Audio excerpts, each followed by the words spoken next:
are you guys ready for book 2? So let's start with chapter 1 of book 2, population distribution, density, growth and composition. First बात करते हैं distribution of population. जैसे कि हमने first book के chapter 2 में पढ़ा कि किसी पर्टिकुलर एरिया में जो पॉपुलेशन का डिस्ट्रीब्यूशन किस तरीके से होता है उसको हम बोलते हैं पॉपुलेशन डिस्ट्रीब्यूशन। जहाँ हमारे इंडिया की बात करें तो सबसे ज़्यादा लार्जेस्ट शेयर है पॉपुलेशन का वो आता है हमारे यूपी में, और उसके बाद महाराष्ट्र, बिहार, बंगाल, इन सब जगहों पे। डेंसिटी ऑफ पॉपुलेशन की बात करें तो किसी पर्टिकुलर कंट्री एरिया में कितनी पॉपुलेशन रह रही है, एरिया में कितनी पॉपुलेशन रह रही है, उसे हम बोलते हैं डेंसिटी ऑफ पॉपुलेशन। इंडिया की डेंसिटी ऑफ पॉपुलेशन 2011 के अकॉर्डिंग है हमारी 382 पर्सन पर स्क्वायर किलोमीटर। नेक्स्ट है पॉपुलेशन कॉम्पोजिशन, यानी पॉपुलेशन जो है उसके अंदर किस टाइप के किस पर्टिकुलर कम्युनिटी के या फिर किस पर्टिकुलर रिलीजन के लोग रहते हैं उसको हम बोलते हैं पॉपुलेशन कॉम्पोजिशन, जो हमारे पॉपुलेशन को जो है कंपोजिशन करता है, मतलब पॉपुलेशन के जो ग्रुप्स बनाता है। जैसे अगर लिंग्विस्टिक कंपोजिशन देखें तो लिंग्विस्टिक सर्वे ऑफ इंडिया के अकॉर्डिंग 1903 से लेकर 1928 का जो कंपोजिशन सर्वे हुआ था उसके अकॉर्डिंग इंडिया में 179 लैंग्वेजेस है एंड 544 डायलेक्ट्स है मॉडर्न इंडिया में।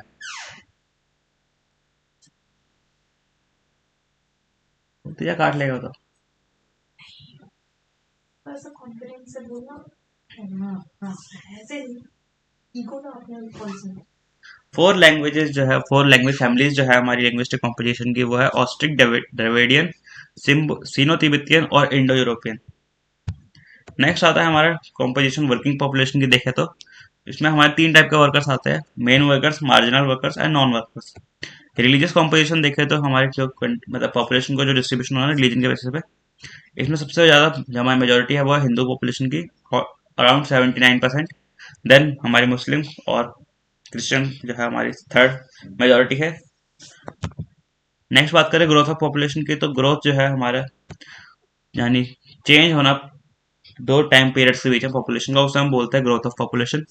जो एनुअल ग्रोथ रेट है पॉपुलेशन का according to 2011 survey is 1.64%। Next बात करें हमारे 4 फेजेस पॉपुलेशन ग्रोथ के इंडिया में 2011 के अकॉर्डिंग। अगेन फर्स्ट फेज आता है 1901 से 1921 के बीच, जहाँ पे जो है स्टेगनेंट ग्रोथ थी हमारी पॉपुलेशन की। नेक्स्ट आता है हमारा 1921 से लेकर 1951 तक, जहाँ पे एक स्टेडी से ग्रोथ हो गई थी और पॉपुलेशन जो है सिंपल लेवल पे बढ़ रहा था।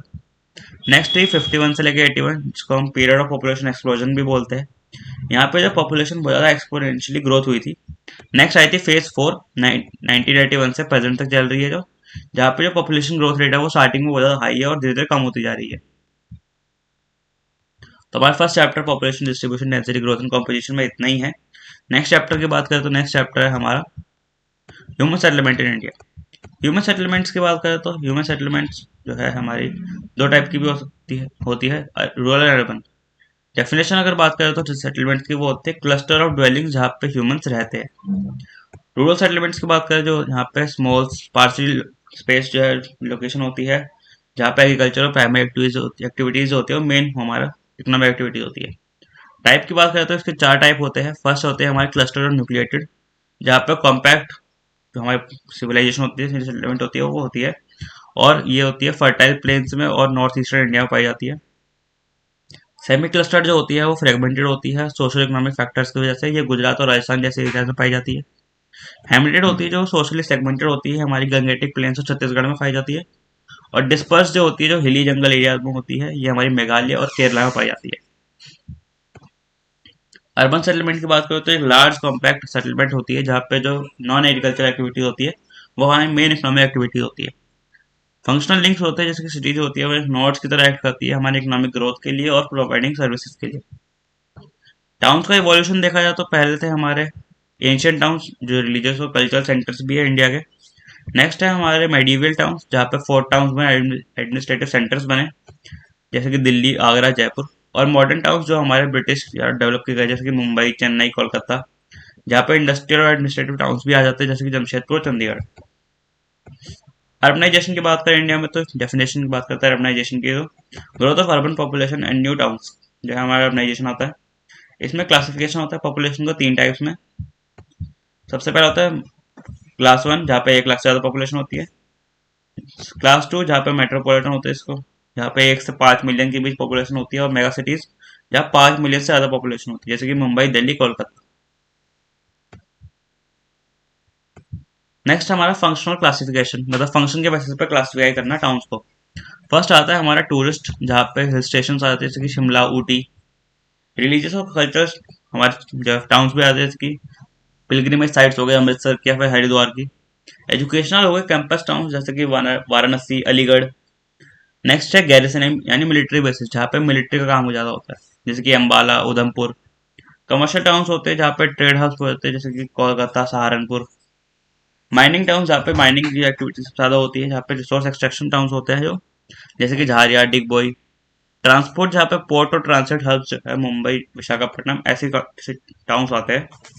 नेक्स्ट इंडस्ट्रियल टाउन्स, जहाँ पे इंडस्ट्री से बड़ा होता है, मैन्युफैक्चरिंग हब होते हैं इंडिया के, जैसे कि जमशेदपुर, भिलाई।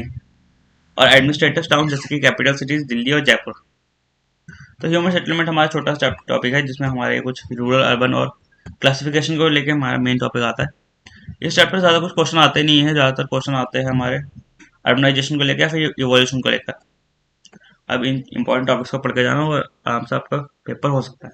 या फिर एक सिंपल सा क्वेश्चन आ सकता है, अर्बन और रूरल का डिफरेंस, तो ये डिफरेंस भी आप उधर लिख सकते हो। थर्ड चैप्टर आता है हमारा land, resource and agriculture in India. ये one of the most important topic है, जहाँ पे हमको लैंड के बारे में पढ़ेंगे। इंडिया में लैंड जो है किस तरीके से resource, as a resource use होती है और एग्रीकल्चर में उसका यूज आता है। फर्स्ट आता है हमारा लैंड एज अ रिसोर्स, तो यूज होता है एग्रीकल्चर के लिए, फॉरेस्ट के लिए, ग्रेजिंग इंडस्ट्रीज के लिए और सेटलमेंट रोड, मतलब हर चीज के लिए हमारा land as a resource use होता है। लैंड रिसोर्स जो है वो हमारा लैंड रेवेन्यू डिपार्टमेंट जो है मेंटेन करता है लैंड यूज रिकॉर्ड्स को। सर्वे ऑफ इंडिया जो है वो एक ज्योग्राफिकल एरिया जो है हमारा मेजर करता है। अब कैटेगरीज है हमारी लैंड यूज की, वो कुछ इस तरीके से। फर्स्ट है हमारा फॉरेस्ट। सेकंड है हमारा नॉन एग्रीकल्चरल यूजेस के लिए, जैसे सेटलमेंट हो गए, रोड, इंडस्ट्रीज, ऐसे टाइप के लैंड का यूज होना। थर्ड है बैरन और वेस्टलैंड। नेक्स्ट है हमारा पेस्चर्स और ग्रेजिंग लैंड्स। उसके बाद आता है मिसलेनियस ट्री क्रॉप्स, जहाँ पे हमारी सिंपल अलग अलग ट्री क्रॉप्स हो गए, जैसे कि ऑर्चर्ड हो गए, फ्रूट ट्रीज हो गई। ये हमारे मिसलेनियस ट्री क्रॉप्स में आ जाती है। नेक्स्ट है कल्टिवेबल वेस्टलैंड। ये ऐसे लैंड होती है जो अनकल्टिवेटेड होती है 5 से ज़्यादा साल के लिए। करंट फैलो, जहाँ पे जो कल्टीवेशन होती है वो लेफ्ट की दे चुके 1 साल के लिए। एक होता है फैलो अदर देन करंट फैलो, जहाँ पे अनकल्टिवेटेड होता है 1 से 5 साल के लिए। और नेट्स ऑन एरिया, जहाँ पे जो लैंड है वो अंडर एक्टिव कल्टीवेशन में होती है। नेक्स्ट आते हैं हमारे चेंजेस लैंड यूज में। तो सबसे पहले जो लैंड यूज का चेंजेस है वो हमारी इकोनॉमिक ग्रोथ, पॉपुलेशन ग्रोथ, इन सब चीज़ों की वजह से आता है। नेक्स्ट आता है हमारा शिफ्ट होता है, हमारी जो इकोनॉमी है वो शिफ्ट हो रही है एग्रीकल्चर से लेकर नॉन एग्रीकल्चर। तो उस वजह से भी जो लैंड का यूज है वो नेट्स ऑन एरिया कम होगा उससे, और जितने भी अलग सेटलमेंट्स या फिर दूसरी जो उन सब चीज़ों के लिए लैंड है वो यूज होगी। डिक्लाइन हो रहा है हमारा बैरन वेस्ट लैंड में, पॉपुलेशन बढ़ रही है, तो लैंड के जो हमारे रिसोर्स है वो ज़्यादा यूज होगा, और जो हमारा लैंड है वो यूज होने की वजह से डिक्लाइन होगा बैरन वेस्टलैंड में, और नेट्स ऑन एरिया जो है बढ़ेगा। सीपीआर की बात करें तो कॉमन प्रॉपर्टी रिसोर्सेज, ये जो होती है वो कम्युनिटी राइट्स होते हैं पर्टिकुलर लैंड्स के ऊपर। ये फॉर्डर के लिए, फ्यूल के लिए, माइनर फॉरेस्ट प्रोडक्ट्स के लिए यूज होती है। नेक्स्ट आता है एग्रीकल्चर लैंड यूज, यानी एग्रीकल्चर का किस तरीके से लैंड यूज हो रहा है इंडिया में। तो लैंड क्वालिटी अफेक्ट करती है प्रोडक्टिविटी और पॉवर्टी को। लैंड ओनरशिप जो है वो सोशल स्टेटस और सिक्योरिटी देती है। टोटल कल्टीवेबल जो लैंड होता है वो नेट्स और area plus fallow land plus cultivable land. ये सिंपल सा फॉर्मूला है, आप याद कर सकते हो, ज़्यादा लिखने को आएगा नहीं, या फिर लिखना भी मत इसको। नेक्स्ट हमारा डिक्लाइन होना कल्टीवेबल लैंड को, जैसे जबकि फैलो लैंड है वो कम हो रहा है, फिर भी हमारा कल्टीवेबल लैंड भी कम हो रहा है साथ साथ। क्रॉपिंग सीजन की बात करते हैं, सबको पता होता है खरीफ, रबी और जैद। खरीफ जो होती है वो मानसून बेस्ड होती है, जहाँ पे राइस, कॉटन, ज्वार, बाजरा, तूर, ऐसी जितनी भी हमारी क्रॉप्स है उगाई जाती है। राबी होता है जहाँ पे वीट, बार्ली, ग्राम, मस्टर्ड उगाई जाती है। और जैद जहाँ पे वाटरमेलन, मस्क मेलन, कोकोंबर जैसी क्रॉप्स उगाई जाती है। अब टाइप्स ऑफ फार्मिंग की बात करें तो पहला होता है इरिगेटेड फार्मिंग, जहाँ पे हम इरिगेशन का इस्तेमाल करते हैं। नेक्स्ट होती है रेन फेड फार्मिंग, यानी जहाँ पे बारिश का इस्तेमाल होता है इरिगेशन के लिए। इसमें 2 टाइप्स होती है, जैसे कि ड्राई लैंड फार्मिंग, जहाँ पे रेनफॉल जो होती है वो लो होती है, 75 सेंटीमीटर से भी कम। नेक्स्ट होती है वेटलैंड फार्मिंग, जहाँ पे ज़्यादा रेनफॉल होती है और रिस्क होता है फ्लड्स का ज़्यादा होता है इधर। मेजर क्रॉप्स की बात करें इंडिया में, तो मेजर क्रॉप्स आती है इंडिया में cereals, pulses, oil seeds, fibre crops, cash crops. Agriculture development की बात करें तो 57% जो लैंड है हमारा वो कल्टीवेशन में है, यानी ग्लोबल 12% जो लैंड है वो हमारा कल्टीवेशन में है इंडिया में। ग्रीन रेवोल्यूशन आया, जहाँ पे HYVs और फर्टिलाइजर इरिगेशन की बात करी गई। जिस वजह से इंक्रीज हुआ फूड ग्रेन प्रोडक्शन और मॉडर्न टेक्निक्स जो है आई। चैलेंजेस क्या थे हमारे इंडियन एग्रीकल्चर में, तो वो थे monsoon dependency, drought and floods. हम जो है इंडिया में बहुत सारी पॉपुलेशन जो है वो मानसून पर डिपेंड होती है इरीगेशन के लिए अपनी क्रॉप की। तो उस वजह से भी हमारा जो है चैलेंज बहुत बड़ा बन जाता है, क्योंकि वहाँ पे इरीगेशन फैसिलिटीज ना होने की वजह से अगर बारिश या फिर नहीं हुई या फिर ज़्यादा हो गई तो उस वजह से भी ड्रॉट या फ्लड आ सकता है और फसल पूरी खराब हो सकती है। लो प्रोडक्टिविटी होती है, हाई कॉस्ट होती है स्मॉल फार्मर्स के लिए, जो वजन उनको रोकती है। नेक्स्ट डेप्थ होता है, फ्रेगमेंटेड लैंड होल्डिंग्स होती है, अंडर एम्प्लॉयमेंट आ जाती है, और फिर सॉइल डिग्रेडेशन होता है एक्सेसिव फर्टिलाइजर और पेस्टिसाइड्स की वजह से। जैसे कुछ चैलेंजेस है इंडियन एग्रीकल्चर को, जो इंडियन एग्रीकल्चर फेस कर रहा है करेंटली और उस पर काम कर रहा है ठीक करने के लिए। नेक्स्ट चैप्टर है हमारा वाटर रिसोर्स इन इंडिया, कि किस तरीके से इंडिया जो है वो water as a resource use कर रहा है। तो वाटर अवेलेबिलिटी की बात करें तो वाटर सबसे पहले एक साइक्लिक रिसोर्स है, जो अबंडेंट ग्लोबल सप्लाई जहाँ पे है। 70% जो है अर्थ का सरफेस वो कवर्ड है वाटर से, जहाँ पे सिर्फ 3% जो है वो फ्रेश वाटर है, जो यानी वाटर पीने के लिए अवेलेबल है वो। इंडिया के पास 2.45% है वर्ल्ड सरफेस एरिया का, और 4% है ग्लोबल वाटर रिसोर्सेज का।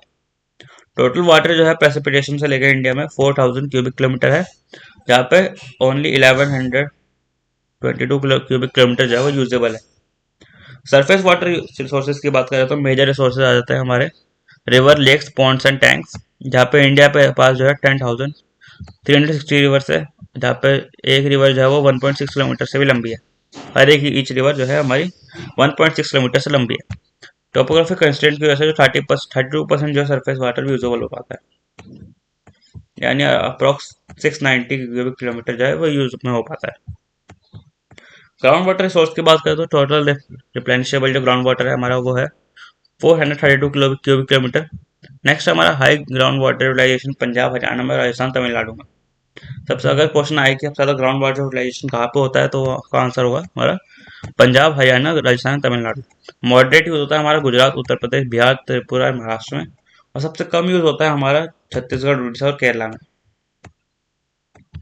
वाटर डिमांड यूटिलाइजेशन की बात करें तो अगर तीन इंडस्ट्रीज के तरीके देखे तो एग्रीकल्चर इंडस्ट्रीज जो है वो हमारे 89% ऑफ सर्विस वाटर यूज करती है और 92% ऑफ ग्राउंड वाटर यूज करती है। इंडस्ट्रीज हमारा 2% of service water and 5% of ground water, और डोमेस्टिक यूज के लिए जो हम ज़्यादातर सरफेस वाटर का इस्तेमाल करते हैं ग्राउंड वाटर की जगह। वाटर स्कार्सिटी एक बड़ी प्रॉब्लम है, पॉल्यूशन जो है वो एक बड़ी प्रॉब्लम है हमारे वाटर रिसोर्सेज को लेकर, जहाँ पे पर कैपिटा वाटर अवेलेबिलिटी है वो कम होता जा रहा है पॉपुलेशन ग्रोथ की वजह से। जो वाटर पॉल्यूशन है वो इंडस्ट्रियल, एग्रीकल्चर और डोमेस्टिक वेस्ट की वजह से बढ़ता ही जा रहा है। हमारे कुछ हाईली पॉल्यूटेड जो रिवर्स है वो गंगा, यमुना है। ग्राउंड वाटर ओवर यूज है, उसका से जो फ्लोराइड है हमारा जो पर्टिकुलर मेटल है उसका कंटेमिनेशन हो रहा है, और आर्सेनिक कंटेमिनेशन हो रहा है इन पर्टिकुलर स्टेट्स में।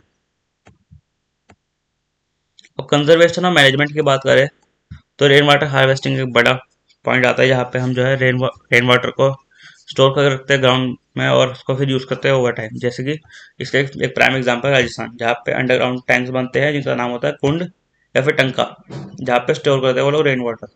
तमिलनाडु में जो है अब रेन वाटर हार्वेस्टिंग कंपलसरी कर दिया हाउसेज में। नेक्स्ट है हमारा एफिशिएंट यूज होना सर्फेस ऑफ ग्राउंड वाटर का थ्रू पर्कुलेशन टैंक्स या फिर रिचार्ज वॉल्स, जो वाटरशेड मैनेजमेंट के अंदर आता है। इसमें एक हरियाली प्रोजेक्ट हमारा एक इंपॉर्टेंट टॉपिक है, जो सेंट्रल गवर्नमेंट ने इनिशिएट किया था रूरल वाटर कंजर्वेशन के लिए। आंध्र प्रदेश में एक नीरू मीरू नाम का एक प्रोजेक्ट स्टार्ट हुआ था, और अरवरी पानी सांसद जो है राजस्थान में बना था कम्युनिटी वाटर मैनेजमेंट के लिए। वाटर पोल्यूशन कंट्रोल बोर्ड भी है, जहाँ पे मॉनिटर करता है रिवर्स को 507 स्टेशन में, और जो है इसमें एक रिपोर्ट थी जिसमें बताया गया कि यमुना जो है वो इंडिया की मोस्ट पॉल्यूटेड रिवर है। ये एमसीक्यू में बहुत पूछा जाता है कि कौन सी जो रिवर है इंडिया के सबसे मोस्ट पॉल्यूटेड रिवर है। नेक्स्ट हमारा वाटर एक्ट जो 1974 में आया था, जो इन्वायरमेंटल प्रोटेक्शन एक्ट 1986, ये आए थे बट ये पुअरली इन्फोर्स किया, मतलब अच्छे से इन्फोर्स नहीं किया गया। ये एक्ट बहुत अच्छे थे। नेक्स्ट हमारा वाटर रिसाइकलिंग और रीयूज, मतलब जो वाटर को रीयूज करते जाए, रिसाइकल करते जाए। जैसे कि हम जो वेस्ट वाटर को हम यूज कर सकते हैं कूलिंग के लिए, फायर फाइटिंग के लिए, गार्डनिंग के लिए। लिमिटेड रिसाइकलिंग हो सके इंडिया में, बट ह्यूज पोटेंशियल है हमारे पास फ्रेश वाटर रिप्लेनिशमेंट का। तो चैप्टर हमारे यहीं तक है, water resource in India. Next topic की बात करें तो नेक्स्ट टॉपिक है हमारा mineral and energy resources in India. मतलब इंडिया में मिनरल और एनर्जी रिसोर्सेज किस तरीके से, उनका किस तरीके से यूज होता है, किस तरीके से इवॉल्व हो रहा है, उन सब चीज़ों को जानेंगे। सबसे पहला मिनरल के बारे में जाने तो मिनरल जो होता है वो नेचुरल सब्सटेंसेस होते हैं, जिसके पास एक डेफिनाइट केमिकल और फिजिकल प्रॉपर्टीज होती है। कुछ टाइप्स होते हैं मिनरल्स के, जैसे कि मेटेलिक, जिसमें फेरस और नॉन फेरस आ जाते हैं। और नॉन मेटालिक जिसमें ऑर्गेनिक या फिर इनऑर्गेनिक टाइप के मिनरल्स आ जाते हैं। कैरेक्टरिस्टिक्स की बात करो तो 3 मेन कैरेक्टरिस्टिक्स होते हैं जो एग्जाम में बहुत पूछे जाते हैं। पहला होता है अनइवन डिस्ट्रीब्यूशन, मतलब जो हमारे कंट्री है उसके अंदर जितने भी हमारे मिनरल्स है वो अनइवन डिस्ट्रीब्यूटेड हो रखे, कहीं पे ज़्यादा कहीं पे कम। नॉन रिन्यूएबल है, मतलब जल्दी से रिन्यूएबल नहीं हो सकते, बहुत ज़्यादा साल लग जाते हैं इनको फिर से रिन्यू होने में, और कंजर्वेशन की जरूरत है। 3 ऐसे कैरेक्टरिस्टिक्स है हमारे मिनरल्स के। अब डिस्ट्रीब्यूशन देखा जाए मिनरल्स का इंडिया में, तो मेटालिक मिनरल्स जो है वो मेनली पेनिनसुलर प्लेटियो में पाए जाते हैं। कोल रिजर्व जो है वो 97% दामोदर, सोन महानदी और गोदावरी वैलीज में ही है। पेट्रोलियम रिसोर्सेज की बात करें तो असम, गुजरात, मुंबई हाई एसिड और कृष्णा गोदावरी बेसिन, इन सब जगहों पे पेट्रोलियम हमारे इंडिया में पाया जाता है। मेजर मिनरल बेल्ट्स है हमारे east of Mangaluru Kanpur line, जहाँ पे आइसोलेटेड डिपॉजिट्स भी है।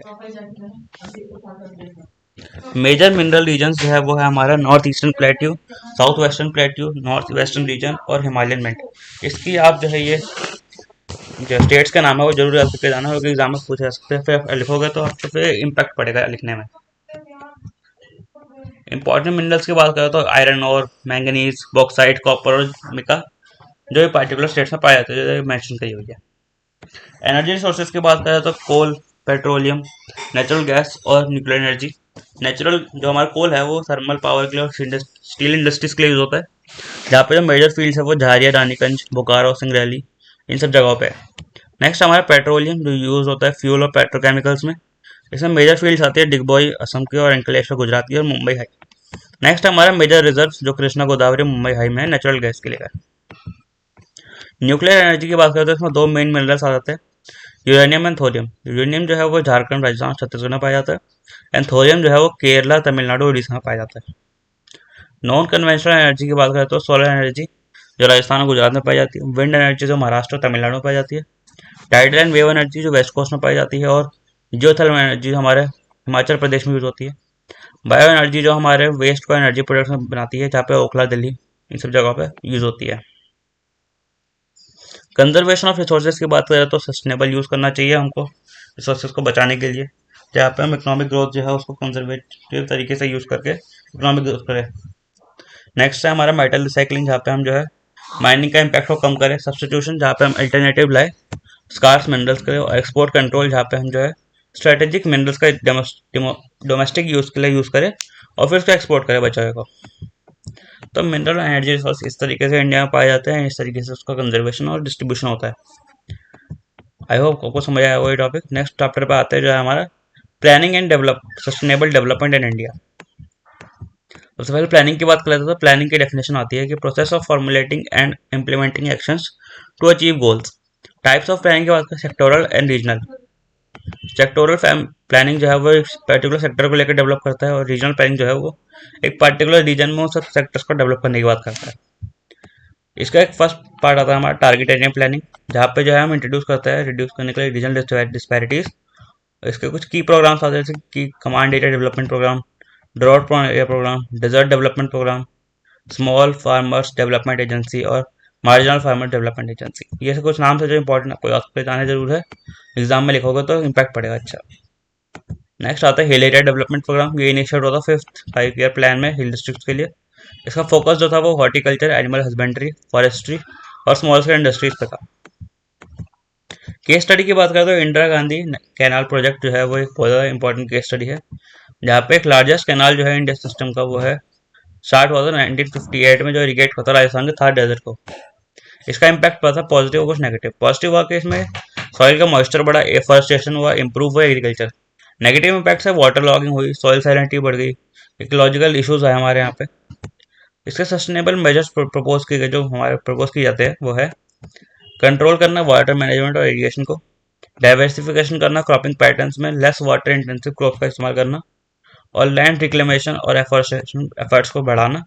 ये हमारे सस्टेनेबल मेजर्स है जो हम इंदिरा गांधी कैनाल प्रोजेक्ट में यूज कर सकते हैं। हमारे मेजर देखे जाए सस्टेनेबल डेवलपमेंट के लिए तो एक लॉजिकल होते हैं, जहाँ पे सस्टेनेबिलिटी हमको बढ़ानी है, बैलेंस एनवायरनमेंट और डेवलपमेंट को करना है। नेक्स्ट हमारा वाटर मैनेजमेंट, जहाँ पे हमको एफिशिएंट और कंजर्वेटिव यूज करना है वाटर का। एग्रीकल्चर प्रोडक्टिविटीज, जहाँ पे हमको वाटर इंटेंसिव जो क्रॉप्स है उनको अवॉइड करना थोड़ा सा। नेक्स्ट है लैंड रिक्लेमेशन, यहाँ पे हमको वाटर लॉगिंग और सैलिनिटी इश्यूज को हमको टैकल करना है। नेक्स्ट है इकोनॉमिक डाइवर्सिफिकेशन, जहाँ पे हमको बूस्ट करना है नॉन एग्रीकल्चरल सेक्टर्स को। सस्टेनेबल डेवलपमेंट सबको पता है रिसेंट टाइम्स में, जिसकी डेफिनेशन आती है कि meeting present needs without compromising future generations. इससे कुछ की रिपोर्ट्स आई थी हमारी लिमिट्स ऑफ ग्रोथ, फर्स्ट 1972 में आई थी, जो इन्वायरमेंटल डिग्रेडेशन की बात करता है, और फ्रंट लैंड रिपोर्ट जो 1927 में आई थी, जो डिफाइन करता है सस्टेनेबल डेवलपमेंट को। केस स्टडी बात करें, एक इंपॉर्टेंट केस स्टडी आती है क्वेश्चन में बुक में, वो है हमारी भरमौर ट्राइबल डेवलपमेंट प्रोजेक्ट की, जो हिमाचल प्रदेश में है। ये रिकॉग्नाइज होता है ट्राइबल एरिया में 1975 में। इसके इश्यूज थे वो हार्श क्लाइमेट, फ्रेजाइल एनवायरनमेंट और लो डेवलपमेंट। इसमें इन्होंने अचीवमेंट करके लाई डेवलपमेंट करके। सबसे पहला तो इन्होंने जो है इम्प्रूव किया इंफ्रास्ट्रक्चर, हेल्थ केयर, एजुकेशन और रोड्स और इलेक्ट्रिसिटी को। नेक्स्ट इलिटरेसी रेट जो था वो पहले 1.88% था 1971 में, और 2011 तक आते आते वो 65% हो चुका था। नेक्स्ट जो था उनका उन्होंने शिफ्ट किया क्रैश क्रॉप से लेकर रिड्यूस करा पेस्टुलिज्म से। नेक्स्ट आता है हमारा ड्रॉट प्रोन एरिया प्रोग्राम। ये जो था वो लॉन्च हुआ था फोर्थ 5 ईयर प्लान में, टैकल करने के लिए ड्रॉट रिलेटेड इशूज को। इसने शिफ्ट किया था फोकस वाटरशेड डेवलपमेंट से लेकर अल्टरनेटिव एम्प्लॉयमेंट तक। इसके अफेक्टेड स्टेट जो थे वो राजस्थान, गुजरात, मध्य प्रदेश, महाराष्ट्र, आंध्र प्रदेश और कर्नाटक, तमिलनाडु जैसे स्टेट्स थे। तो हमारे इस चैप्टर में इतना ही है। नेक्स्ट चैप्टर की बात करते हैं। नेक्स्ट चैप्टर है हमारा transport and communication in India. अगर रोड ट्रांसपोर्ट की बात करें तो रोड ट्रांसपोर्ट जो है उसमें कुछ मेन हमारे आते हैं, जैसे कि नेशनल हाईवेज जो NHAI जो है उसको मैनेज करता है, स्टेट हाईवेज जो स्टेट गवर्नमेंट मैनेज करती है, रूरल रोड्स जो प्रधानमंत्री ग्राम सड़क योजना है उसके अकॉर्डिंग बनाए गए थे, और मेजर प्रोजेक्ट्स जो है उसके कुछ मेन हमारे हाईवेज के नाम आते हैं, जैसे गोल्डन क्वाड्रिलेटरल या फिर भारतमाला। नेक्स्ट आता है हमारा रेल ट्रांसपोर्ट। रेल ट्रांसपोर्ट जो है इंडिया के पास one of the longest network है वर्ल्ड में रेल ट्रांसपोर्ट का। इंडिया के जो रेलवे है वो 16 जोन्स में डिवाइड हो रखे हैं, जहाँ पे डिफरेंट गॉजेस है, ब्रॉड, मीटर और नैरो। मेट्रो रेल जो है वो एक्सपेंशन हो रही है सिटीज में आज के टाइम पे, जैसे कि दिल्ली मेट्रो, कोलकाता मेट्रो, ये सब। वाटर ट्रांसपोर्ट की बात करें तो इनलैंड वाटरवे जो है हमारे पास नेशनल वाटरवे है, इनलैंड वाटरवे। ओशनिक रूट्स में 95% जो इंडिया का फॉरेन ट्रेड है वो ओशनिक रूट से ही होता है, और मेजर पोर्ट्स जो है वो 12 मेजर है और 185 माइनर पोर्ट्स है इंडिया के पास। एयर ट्रांसपोर्ट की बात करो तो एयरपोर्ट अथॉरिटी ऑफ इंडिया जो है उसको मैनेज करता है। पवन हंस जो एक हेलीकॉप्टर सर्विस है वो रिमोट एरियाज के लिए बनाई गई थी, और इंटरनेशनल और डोमेस्टिक कनेक्टिविटी को बढ़ाता है एयर ट्रांसपोर्ट। नेक्स्ट हमारा पाइपलाइन ट्रांसपोर्ट, जो रिसेंट मैंने टाइम्स में बताया था फर्स्ट बुक में भी, और ये ऑयल और गैस पाइपलाइंस के लिए ज़्यादा यूज होता है, जैसे कि ऑयल हमारी कंपनी एक बड़ी गेल, HVJ पाइपलाइन, इन सब जगहों पे यूज होता है। ट्रांसपोर्ट जो क्रूड ऑयल का, पेट्रोलियम का, नेचुरल गैस का, इन सब चीज़ों से होता है। तो ट्रांसपोर्ट में नेक्स्ट टॉपिक आता है हमारा कम्युनिकेशन। कम्युनिकेशन में पर्सनल कम्युनिकेशन की बात करते हैं तो हमारे इंटरनेट, ईमेल, टेलीफोन, ई-कॉमर्स और मनी ट्रांजेक्शन से हमारे पर्सनल कम्युनिकेशन होते हैं। मास कम्युनिकेशन होते हैं जैसे कि रेडियो, टेलीविजन पे जो होते हैं, और सैटेलाइट कम्युनिकेशन जैसे कि इनसेट जो हमारे टेलीकम्युनिकेशन मीटरोलॉजी में आता है, और IRS remote sensing, natural resource management, इन सब चीज़ों में सैटेलाइट कम्युनिकेशन का इस्तेमाल होता है।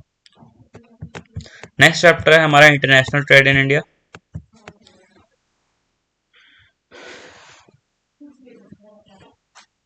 इंटरनेशनल ट्रेड के बारे में देखा जाए तो एक्सचेंज करना गुड्स और सर्विसेज का अक्रॉस इंटरनेशनल बॉर्डर्स। इसकी इंपॉर्टेंस होती है कि इनहांस करता है इकोनॉमिक ग्रोथ को और एम्प्लॉयमेंट को, ग्लोबल रिलेशंस को। इंडिया का जो ट्रेड शेयर है वो अप्रोक्सीमेटली 1% है ग्लोबल ट्रेड का। अब पहले इंपोर्ट की बात करें तो इंपोर्ट जो है इंडिया में, पहले एक्सपोर्ट की बात करें तो मेजर सेक्टर्स जो है वो होते हैं हमारे मैन्युफैक्चर गुड्स से। एग्रीकल्चर और अलाइड प्रोडक्ट्स जो है वहाँ पे आते हैं हमारे मेन, जहाँ पे हम एक्सपोर्ट करते हैं, और क्रूड और पेट्रोलियम प्रोडक्ट्स जो है इनको हम एक्सपोर्ट करते हैं। जेम्स एंड ज्वेलरी एक इंपॉर्टेंट पार्ट आ जाते हैं, जहाँ पे हम सेक्टर आ जाते हैं जहाँ हम एक्सपोर्ट करने में यूज़ करते हैं।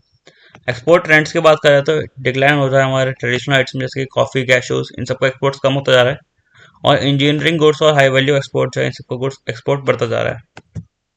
इंपोर्ट की बात करें तो मेजर इंपोर्ट्स आते हैं हमारे पेट्रोलियम प्रोडक्ट, लार्जेस्ट है। अगर आपका MCQ में आता है कि सबसे ज़्यादा इंपोर्ट हम क्या करते हैं इंडिया में, तो उसका आंसर होगा पेट्रोलियम प्रोडक्ट्स। मशीनरी और capital goods, edible oils, fertilisers, chemicals, pharma products और गोल्ड, सिल्वर, प्रीशियस स्टोन्स, इन सब चीज़ों का हम इंपोर्ट करते हैं। इंपोर्ट के चैलेंजेस क्या आते हैं कि हाई रिलायंस होता है हमारा एनर्जी इंपोर्ट्स पे, और राइज करता है इंपोर्ट कॉस्ट, जो कि ग्लोबल प्राइस फ्लक्चुएशंस की वजह से जो हमारे इंपोर्ट कॉस्ट है वो बढ़ती जा रही है। इधर भी पोर्ट हमारा एक बहुत बड़ा पार्ट प्ले करते हैं। जैसे कि इंडिया के कुछ मेजर पोर्ट्स की बात करें तो वेस्ट कोस्ट पे है हमारा मुंबई, कांडला, मैंगलोर और कोच्चि, और ईस्ट कोस्ट पे हमारे पास Kolkata, Chennai, Visakhapatnam and Paradip. Sea trade की बात करें तो 95% ऑफ इंडिया का फॉरेन ट्रेड वॉल्यूम जो सी से होता है, और एयर ट्रेड की बात करें तो वो हाई वैल्यू और पेरिशेबल गुड्स के लिए यूज होता है।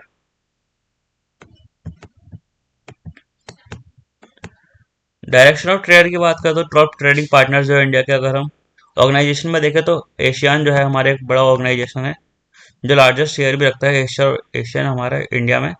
नेक्स्ट आता है हमारा यूरोप, अफ्रीका और नॉर्थ अमेरिका जो हमारे कॉन्टिनेंट्स है वो हमसे ट्रेड करते हैं। और कुछ की कंट्रीज की बात करें तो USA, China, UAE, Saudi Arabia, ये इंडिया के साथ बाजार ट्रेड करते हैं।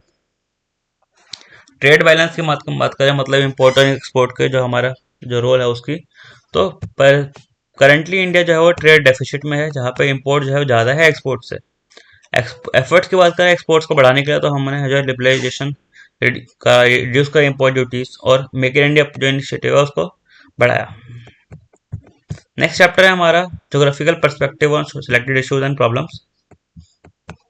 पहला टॉपिक आता है इसमें इन्वायरमेंटल पोल्यूशन। पोल्यूशन एक बहुत बड़ा इशू है हमारे इंडिया के लिए। पोल्यूशन की डेफिनेशन होती है रिलीज करना हार्मफुल सब्सटेंसेस को ह्यूमन एक्टिविटीज से, जिसमें कुछ चार टाइप्स आते हैं। एयर पोल्यूशन जहाँ पे स्मोक, डस्ट, गैसेस कॉज करते हैं रेस्पिरेटरी इश्यूज, एसिड रेन, ऐसी प्रॉब्लम्स। वाटर पोल्यूशन जो industrial waste, agriculture, chemicals related activities polluting water bodies. Noise pollution जहाँ पे हम हार्मफुल लेवल्स होते साउंड का जो ट्रैफिक, इंडस्ट्रीज और कंस्ट्रक्शन से प्रोड्यूस होती है। लैंड पोल्यूशन जहाँ पे डिग्रेडेशन होता है वेस्ट डिस्पोजल और डिफोरेस्टेशन, माइनिंग की वजह से। अर्बन वेस्ट डिस्पोजल एक बड़ी प्रॉब्लम है, जहाँ पे अर्बन जो है बहुत ज़्यादा वेस्ट प्रोड्यूस करता है। इससे कुछ कॉजेज होते हैं जैसे कि ओवर पॉपुलेशन है इंडिया में, पुअर सैनिटेशन है। सोर्सेज की बात करें तो household waste, industrial waste, electronic waste, ये हमारे कुछ मेन सोर्सेज हैं हमारे अर्बन वेस्ट डिस्पोजल के। इफेक्ट की बात करें तो हेल्थ हजार्ड्स आ जाती है रिवर लैंड पॉल्यूशन में। लैंड डिग्रेडेशन की बात करें तो डिक्लाइन होता है हमारा लैंड प्रोडक्टिविटी में, उसका हम डेफिनेशन में आता है। नेचुरल कॉजेज की बात करें तो नेचुरल कॉजेज होते हैं और ह्यूमन मेड कॉजेज होते हैं। नेचुरल कॉजेज की soil erosion, water logging, desertification, और ह्यूमन मेड की बात करें तो ओवर ग्रेजिंग, डिफॉरेस्टेशन और एक्सेसिव इरिगेशन हमारे कॉजेज बनते हैं लैंड डिग्रेडेशन के। टाइप्स की बात करें तो gullied, ravine, desertic, marshy lands, coastal lands, ये सब हमारे टाइप आते हैं लैंड डिग्रेडेशन के।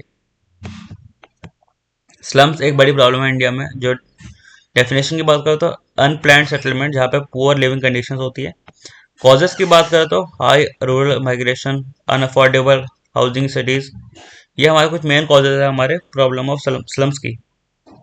इश्यूज की बात करें तो poor sanitation, lack of drinking water, over crowding, health hazards, ये ऐसे कुछ मेन इश्यूज है जो स्लम्स के लोगों को फेस करनी पड़ती है। रूरल अर्बन माइग्रेशन जो है वो एक बड़ी प्रॉब्लम है हमारे इंडिया को लेकर, जिसके रीजंस आते हैं कि जो जॉब डिमांड है इंडिया में बढ़ती जा रही है और lack of opportunities rural areas जो है वहाँ पे अपॉर्चुनिटीज की कमी है। अनइवन डेवलपमेंट होता है रूरल अर्बन एरियाज के, जिस वजह से जो लोग हैं वो रूरल से अर्बन की तरफ माइग्रेट करते हैं। इफेक्ट क्या आते हैं, ओवर क्राउडिंग हो जाती है सिटीज में, प्रेशर जो है इंफ्रास्ट्रक्चर और स्लम्स पर बढ़ जाता है।